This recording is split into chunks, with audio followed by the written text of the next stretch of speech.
है आपका आरपीएस नौकरी चैनल में। साथियों, आपने पिछला वीडियो को बहुत प्यार दिया और बहुत सारे लोगों ने उसको वॉच किया और खूब सारी क्वेरीज आपकी थी जिनको आपने कमेंट सेक्शन में लिखा। उनको मैंने कैटेगराइज किया है और मेनली 3 पार्ट में डिवाइड किया है। पहली वो जो कट ऑफ से रिलेटेड क्वेरीज थी, दूसरी वो जो 87-13% से रिलेटेड थी और तीसरी फिजिकल से रिलेटेड थी। साथियों, इस वीडियो में हम जो आपकी 2 क्वेरी थी कट ऑफ रिलेटेड और 87-13 से रिलेटेड, इन दोनों के विषय में एनालिसिस करके अपने रियल एक्सपीरियंस के आधार पर ये वीडियो लेकर आया हूँ। और फिजिकल से रिलेटेड कंप्लीट इन्फॉर्मेशन का एक वीडियो मैं अलग से आप सबके लिए बना दूंगा, जिससे आपको किसी भी प्रकार से भटकना ना पड़े। आपसे मेरी एक छोटी सी रिक्वेस्ट है, प्लीज़ वीडियो को लास्ट तक वॉच करिएगा ताकि आपके डाउट बार बार ना बने रहें और अलग अलग वीडियो में क्लिक करके आप अपना टाइम वेस्ट ना करें। तो चलिए शुरू करते हैं।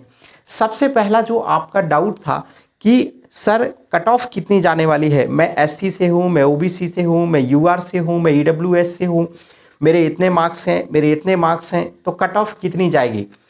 एक ऑनेस्ट जवाब और अपने रियल एक्सपीरियंस के आधार पर मैं आपको बता दूं कि कोई भी व्यक्ति आपको एग्जैक्टली कितनी कट ऑफ जाने वाली है इसके बारे में कोई जानकारी नहीं दे सकता है। यदि कोई व्यक्ति आपको कट ऑफ के बारे में बता भी रहा है तो वो केवल जो उसके जानने वाले हैं और जिन लोगों के मार्क्स के विषय में उसको जानकारी है, सिर्फ उसके आधार पर वो आपको जानकारी देता है। मेरी आपसे एक रिक्वेस्ट है कि आप प्लीज़ कट ऑफ रिलेटेड किसी भी प्रकार के वीडियो पर ट्रस्ट मत करिए। तो सर फिर किस पर ट्रस्ट करें?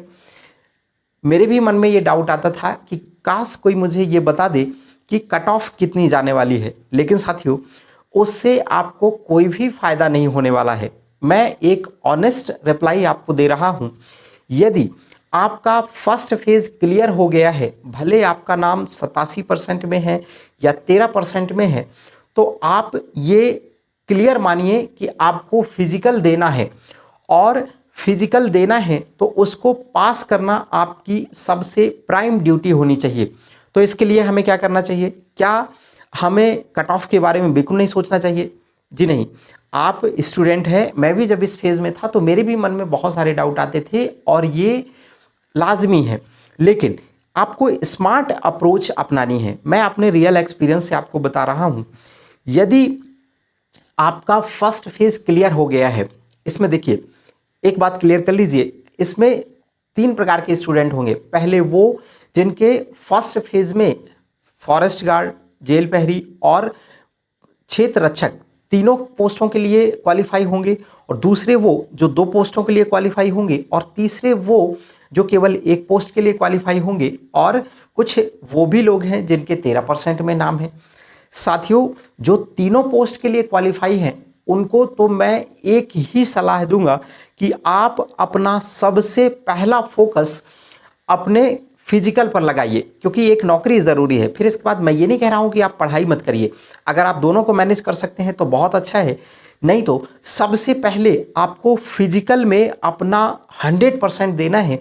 और दोनों जिनका 3 पोस्टों में है और जिनका 2 पोस्टों में है, आपको फिजिकल निकालना है। और जिनका 1 पोस्ट में है और 13% में है तो फिर वो क्या करें?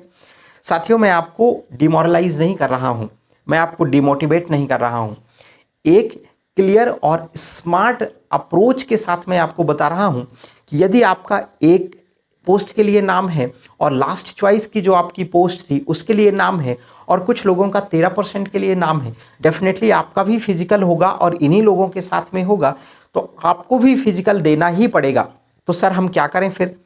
आपको कुछ नहीं करना है, फिजिकल की तैयारी भी करनी है और साथ साथ अपनी स्टडी को लेकर भी चलना है। उससे क्या फ़ायदा होगा सर?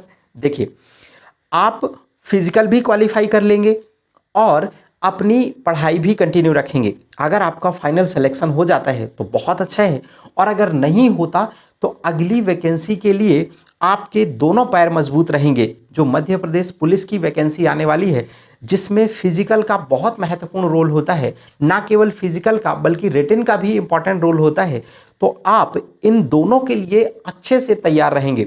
आपके पैर दोनों में मजबूत रहेंगे, आपका फिजिकल भी बहुत अच्छा होगा और आप रिटन के लिए भी बहुत अच्छे से तैयार रहेंगे।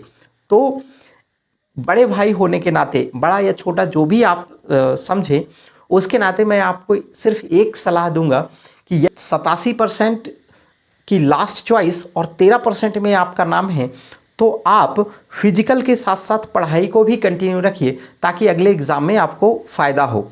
तो यदि हम इस वीडियो को समराइज़ करें तो क्या समझ सकते हैं कि ध्यान रखना है कि जिनका तीनों पोस्ट में या दोनों पोस्ट में नाम है, उनको सबसे पहले उनका जो प्राइम ऑब्जेक्टिव होना चाहिए वो ये कि आपको फिजिकल क्वालिफाई करना है।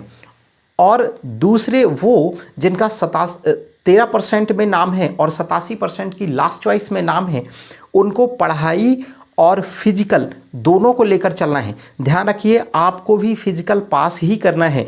जो 13% वाला केस है वो भी काफ़ी लंबे टाइम से कोर्ट में पेंडिंग है।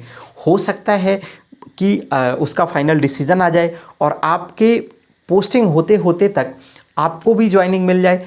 तो डिमोरलाइज नहीं होना है, बस स्मार्ट अप्रोच को अपनानी है। साथियों, मैंने जो भी ये इन्फॉर्मेशन आपको दी है वो अपने खुद के रियल एक्सपीरियंस के आधार पर दी है।